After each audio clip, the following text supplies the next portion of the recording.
Hello বন্ধুরা, 30 জনের বেশি ফলোয়ার্স বন্ধুরা তোমাদের প্রোফাইলে ফেভারিট করে রাখতে পারবে না। তো বন্ধুরা, তোমাদেরকে চিন্তা ভাবনা করে ফেভারিট করে রাখতে হবে 30 জন বন্ধুকে।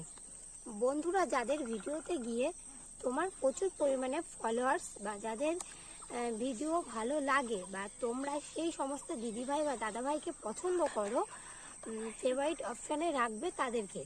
বন্ধুরা, ফেভারিটে রাখলে আমাদের কি কি লাভ বা উপকারিতা হয়। প্রথম হলো, ফেভারিট অপশানে রাখি তাদের ভিডিও আমাদের ভালো লাগে বা সমস্ত দাদাভাই দিদিভাইয়ের ভিডিও দেখে কমেন্ট করি, সেখান থেকে অনেক বন্ধু বা ফলোয়ার্স পাই বা রিয়াকশন এবং এঙ্গেজমেন্ট বাড়ে, তাদেরকে আমরা ফেভারিট করে রাখি। আমি জানি ফেভারিট করে রাখা যায় 30 জনকে, তার বেশি করা যায় না। যদি মনে করি আমি 1000 বন্ধুকে ফেভারিট করে রাখবো, তো আমরা পারবো না। কারণ আমি প্রথম থেকেই বলছি 30 জনের বেশি ফেভারিট করা যায় না। আমরা বেছে বেছে 30 জনকে রাখতে পারি।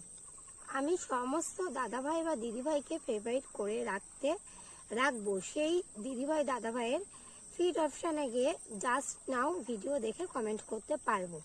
ওখান থেকে আমাদের এঙ্গেজমেন্ট ও কমেন্ট ভাইরাল হওয়ার সম্ভাবনা থাকে।